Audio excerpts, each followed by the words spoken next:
In this video, I'll be sharing you 5 advanced quick tips to dominate the NBA 2K25. First is to customize your controller settings. You want to tailor your settings to match your playstyle. For example, you can adjust your shot timing preferences, pro stick functions, and defensive controls to enhance your gameplay. Next is to utilize the pass leading in pick and roll.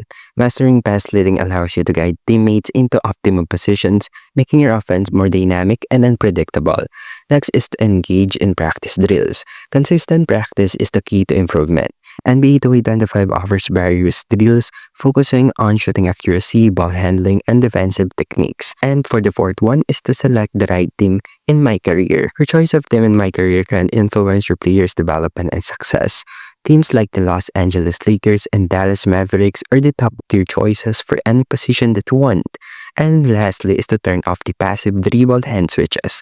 Disabling this feature ensures consistent dribbling patterns, allowing for more control and precision during your gameplays. And implementing these strategies will give you a competitive edge in NBA 2025. And that's it. That's our short tech review tips on how you can advance on your NBA 2K25 game. And thank you for listening.